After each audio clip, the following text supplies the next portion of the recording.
कहानी की शुरुआत में हमें मारिया नाम की इस लड़की को दिखाया जाता है जो अपने हस्बैंड एडन के साथ काफी खुश होती है। इनकी एक भांजी होती है जिनका नाम वान्या होता है और इन दोनों ने इसे अडॉप्ट कर लिया था क्योंकि कुछ ही दिन पहले वान्या के पेरेंट्स की एक अनजान तरीके से मौत हो गई थी। हालांकि मारिया और एडन वान्या को बहुत ज्यादा प्यार करते हैं, लेकिन वान्या कहीं न कहीं अपने पेरेंट्स को अभी भी मिस कर रही होती है, इसलिए वो काफी ज्यादा उदास रहती है। एडन की एक टॉय फैक्ट्री होती है जहाँ ज्यादातर वो डॉल बनाकर बेचा करता है। कुछ ही दिन पहले उसने सर्बिना नाम की एक डॉल बनाई थी जिसे बच्चे बहुत ज्यादा पसंद कर रहे थे और शौक से खरीद रहे थे। एडन ने अपनी वाइफ यानी कि मारिया के लिए बाकी सभी सेब्रिना डॉल से एक बड़ी सेब्रिना डॉल बनाई थी जो देखने में भी काफी अच्छी लगती थी और मारिया को भी ये गिफ्ट बहुत ज्यादा पसंद आया। वहीं दूसरी तरफ हमें वान्या को दिखाया जाता है जो अभी स्कूल में है, जहाँ उसका एक दोस्त चार्ली चार्ली गेम खेल रहा होता है। इस बच्चे का नाम स्वप्निल होता है और ये चार्ली चार्ली गेम की सहायता से अपने ग्रैंडफादर के सोल को इस रियल वर्ल्ड में बुला रहा था। बाकी सभी बच्चे उसके पास से चले जाते हैं, लेकिन वान्या को इस गेम में बहुत ज्यादा इंटरेस्ट आता है, इसीलिए वो स्वप्निल से इस गेम के बारे में और पूछता है। स्वप्निल उसको बताता है कि इस गेम को खत्म करने के लिए हमें आखिरी में प्रेयर करना होता है ताकि जो भी सोल को हम इस रियल वर्ल्ड में बुलाए हैं वो अपनी दुनिया में वापस चली जाए। जिसके बाद स्वप्निल वान्या को एक एप्लीकेशन के बारे में बताता है जिसके मदद से वो स्पिरिट को देख सकता है और उनसे बातें भी कर सकता है। अब वान्या किसी तरीके से इस चार्ली चार्ली बोर्ड को स्वप्निल से बोरो कर लेती है और उसी रात में उस बोर्ड की सहायता से अपनी मॉम की सोल को इस रियल वर्ल्ड में बुलाती है। और तभी वान्या को एहसास होता है कि इस रूम में उसके अलावा और कोई भी है। तभी उसके सामने एक लेडीज आ जाती है, लेकिन ये कोई और नहीं बल्कि वान्या की आंट मारिया होती है। जिसके बाद मारिया वान्या को सोने के लिए उसके रूम में ले जाती है और उसके पास सेब्रिना डॉल को लाकर रख देती है। और जब मारिया सो रही होती है तो हम सेब्रिना डॉल की आंखों में मूवमेंट होता हुआ देखते हैं, जिसका मतलब ये है कि उस चार्ली चार्ली गेम से इस दुनिया में सचमुच कोई सोल आया था और अब वो सोल इस सेब्रिना डॉल के अंदर है। नेक्स्ट डे हम सेब्रिना डॉल को अपने आप अपना पोजीशन चेंज करते हुए देखते हैं, जिसे मारिया देख लेती है और डर जाती है, लेकिन उसे ऐसा लगता है कि ये उसका शायद वहम होगा, इसीलिए उसे नजरअंदाज कर देती है।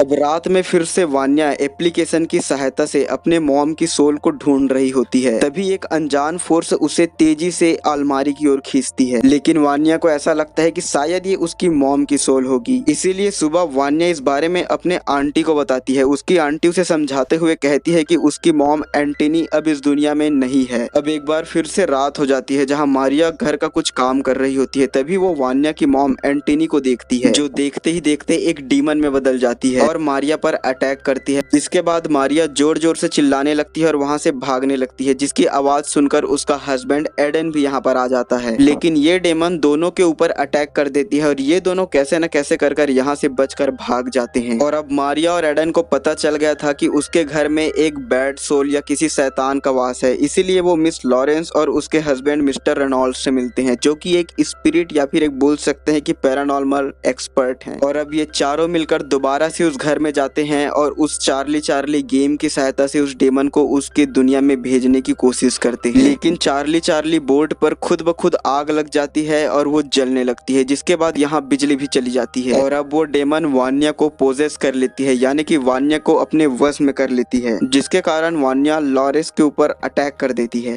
ताकि वो ये सब ना कर सके। लेकिन लॉरेंस वान्या के अंदर से उस डेमन को बाहर निकाल देती है क्योंकि लॉरेंस एक पैरानॉर्मल एक्सपर्ट है। लेकिन अब ये डीमन खुलेआम हमला करने लगती है और इन सब के बीच में काफी ज्यादा फाइट होती है। लेकिन मिस लॉरेंस किसी तरीके से उस डेमन को उस घर में बंद कर देती है और ये सब बाहर आ जाते हैं। लेकिन मिस लॉरेंस से गलती ये हो जाती है कि वो अपने साथ सेब्रिना डॉल को भी बाहर ले आती है और ये डेमन उसी डॉल में होकर इन सब के साथ बाहर आ जाता है। अब लॉरेंस ने इस डेमन को और कहीं भी देखा था, इसलिए वो इसे पहचान गई थी। वो बताती है कि इस डेमन का नाम जेसी है और ये कोई मामूली डेमन नहीं है बल्कि ये एक डेमन की क्वीन है जो बहुत ही ज्यादा पावरफुल है। और यहाँ पर हमें वान्या के पेरेंट्स के डेथ के बारे में भी पता चलता है। लॉरेंस बताती है कि वान्या की मॉम यानी एंटिटी को इसी जेसी के डेमन ने पोजेस कर लिया था और इसी ने ही वान्या के फादर की भी हत्या की है। लॉरेंस और रेनॉल्ट ने ही इस जेसी के डेमन को उसकी दुनिया में वापस भेजा था, लेकिन इसी दौरान एंटनी की डेथ हो गई थी। लेकिन अब वान्या ने उस चार्ली चार्ली गेम की सहायता से इस जेसी के डेमन को वापस इस रियल वर्ल्ड में बुला लिया है और इसे वापस भेजने का बस एक ही तरीका है कि इसे उस स्पेशल खंजर से मारना होगा, जिस खंजर को खास जेसी के डेमन को मारने के लिए ही बनाया गया था। लेकिन एक अच्छी बात ये होती है कि ये खंजर अभी भी रेनॉल्ट के पास होती है। रेनॉल्ट को ये खंजर कई साल पहले एक गुफा में मिला था जहाँ इस खंजर को खुद डेमन ने छिपाया था। अगले दिन जेसी की डेमन फिर एक्टिव हो जाती है और मारिया के बॉडी को अपने कंट्रोल में ले लेती देती है, जिसके बाद मारिया इन लोगों पर कई बार चाकू से अटैक करती है, लेकिन लॉरेंस किसी तरीके से मारिया को अपने कंट्रोल में ला लेती है। इसके बाद वो लॉरेंस के सामने कुछ मंत्र पढ़ती है और फिर ये जेसी की डेमन पूरी तरीके से लॉरेंस के कंट्रोल में आ जाती है, जिसके बाद हमें पता चलता है कि जेसी की डेमन को इस रियल वर्ल्ड में पहली बार बुलाने वाला कोई और नहीं बल्कि मारिया का हस्बैंड एडन है। इसके बाद कहानी पास्ट में चली जाती है और हमें दिखाया जाता है कि असल में कई साल पहले एडन का एक और भाई था जिसका नाम आर्क था। इनके फादर की एक टॉय कंपनी थी, लेकिन इनके फादर को आर्क का डिजाइन किया हुआ टॉय ज्यादा पसंद आता था, इसीलिए एडन अपने भाई से जेलस था। और जब इसके पिता की डेथ हुई तो उसके पिता ने अपना 60% एसेट आर्क के नाम पर और 40% एसेट एडन के नाम पर किया था। इस बात से एडन बहुत ज्यादा दुखी था और वो एक ब्लैक मैजिशियन के पास गया था, क्योंकि वो अपने बड़े भाई को काले जादू की सहायता से मरवाना चाहता था, क्योंकि उसे अपने पिता की पूरी प्रॉपर्टी चाहिए थी। और इसी मैजिशियन ने इस जेसी के डेमन को पहली बार रियल वर्ल्ड में बुलाया था, लेकिन इस डेमन को एक ह्यूमन बॉडी चाहिए थी, इसीलिए उसने आर्क की बॉडी को पोजेस करने की कोशिश की, लेकिन वो ऐसा नहीं कर पाई थी। इसीलिए उसने आर्क की पत्नी यानी कि एंटनी की बॉडी को पोजेस किया था, जिसके बाद उसने आर्क की हत्या कर दी थी। और जब लॉरेंस ने उस डेमन का मुकाबला किया था तभी आर्क और एंटनी की डेथ हो गई थी। एंटनी और आर्क ही वान्या के पेरेंट्स हैं, यानी कि वान्या के पेरेंट का जिम्मेदार कोई और नहीं बल्कि एडन ही है। जिसके बाद कहानी प्रेजेंट में आती है और वो डेमन फिर से एक बार एडन की बॉडी को पोजेस कर लेती है और इन सब पर हमला करने लगती है, लेकिन रेनॉल्ट और लॉरेंस किसी तरीके से डेमन को फिर से एक बार एडन की बॉडी से अलग कर देते हैं, जिसके बाद डेमन खुलेआम सब पर हमला करने लगती है। और इसी बीच लॉरेंस उस स्पेशल खंजर से इसे मार देती है और ये डेमन वापस से अपने रियल वर्ल्ड में चली जाती है। और यहाँ पर पुलिस भी आ जाती है जो एडन को अरेस्ट कर लिया है, क्योंकि उसी ने वान्या के पेरेंट्स की हत्या की थी। और मारिया और वान्या खुशी खुशी रहने लगते हैं। उम्मीद है आपको ये वीडियो पसंद आया होगा।